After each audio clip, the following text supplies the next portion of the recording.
So some of you might be wondering what it means to be part of First Christian Church, or how you go about joining the church.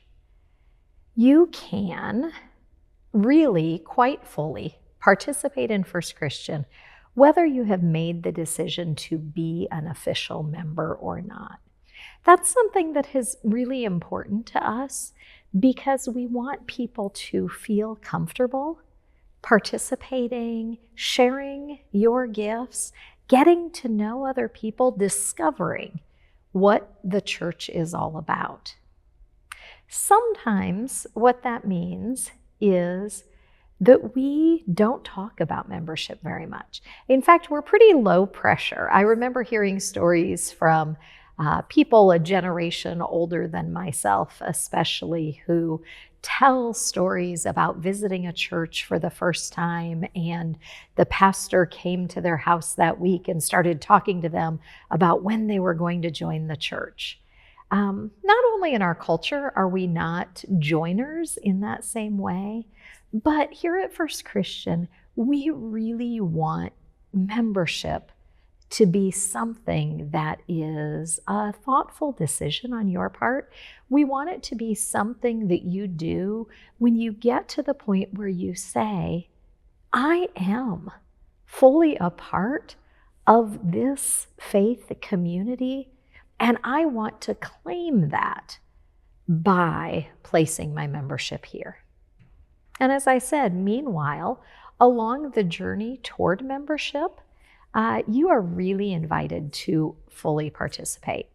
Now, there is one limitation on that, and that's that every year, at least once a year, we have a congregational meeting. And when we take any action at that meeting, when we take votes on things, we will have that meeting. We have our annual meeting the last Sunday of February each year. And the one item that we always know we will vote on is electing leaders for a variety of leadership positions in the church. Congregational meeting, you do have to be a member to vote. You do not have to be a member to attend or to participate, to ask questions, or to give your opinion and understanding.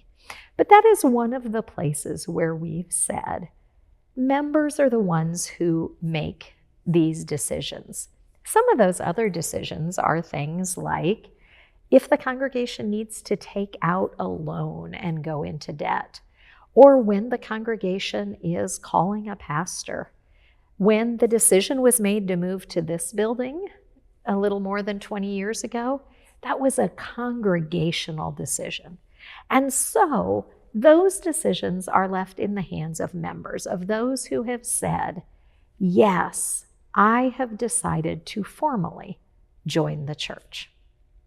If you get to the point where you would like to join the church someday, you may be wondering, how do I do that? Most of the time, we do that in the context of worship. You are joining a faith community, and so we like to do that as a celebration with that faith community.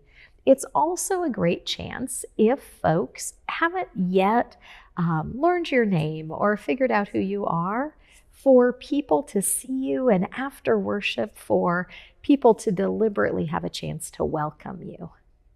Meanwhile, there are other options. You can simply talk to me or one of the other pastors and express your desire to be an official member of the church. And that, in fact, does count, and then we will announce your membership in our communications that go out. One of the other things that is different here than it is in many congregations is that we do not require baptism before you are a member of the church. Our mission statement says that we are a community of seekers and believers. And so, even for those who are seeking, who are figuring out where their faith is and what they understand about God and Jesus and the church, if being a part of this community and joining this community as a member is something that helps you along that journey, we welcome you. And then if the day comes when you are ready to be baptized, we will invite you to do that as well.